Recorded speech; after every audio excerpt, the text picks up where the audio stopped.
That's quite a big question, Fred. Thank you. Well, there are still many opportunities. As I said, I think in my speech, that if you think you can walk in off the street and get a publisher to give you £50 million to make a game, you are really dreaming of something ridiculous. But that doesn't mean you shouldn't get into the games industry in one way or another. You can either A, join an existing developer, learn the tricks, go up through the ranks and become part of that creative force, or you can actually start being, like in the old days, a bedroom programmer making flash games for a very small amount of money and giving them to portals like Miniclip, and then you start to get a reputation about your gameplay. Or you can go one step up from that and make games for mobiles, or they can go one step up from that and make it for handheld devices like PSP and DS. Or you can start going into online gaming. There are many opportunities, and so you can develop a game from between $500 up to $50 million. There's something there for everybody. Clearly, the thing that a publisher looks for at the top end when you're making games for consoles is the old who owns what bit.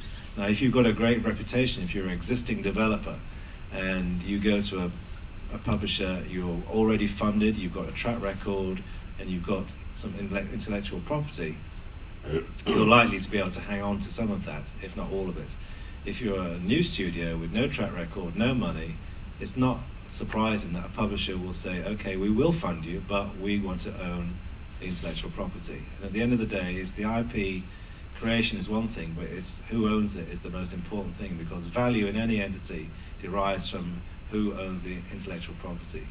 Because it's not just the publishing revenues you get from that IP, it's also the incremental revenues from leveraging that IP through merchandising and licensing. So it's the battle of the IP, which was the battle that's always fought between publishers and developers. And if you own your own IP, you tend to control your own destiny and you build real value.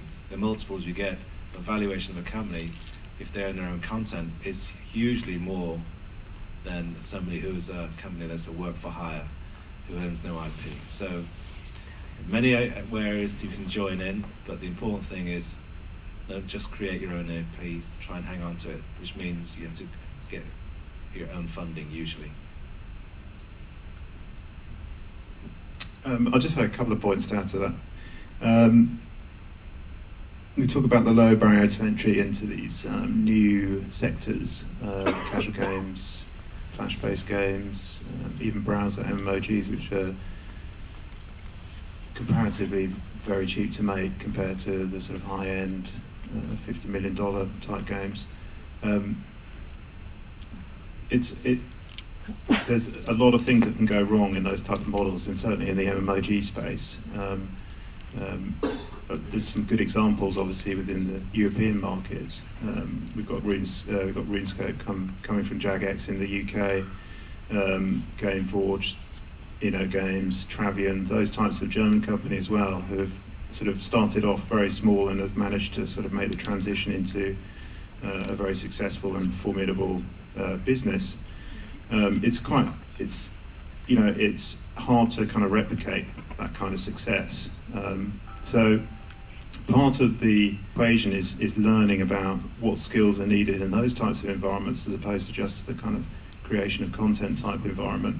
So we need skills training in aspects such as community management, customer support strategies, those kind of aspects which are very important in the service environment compared to just the creation of content environment.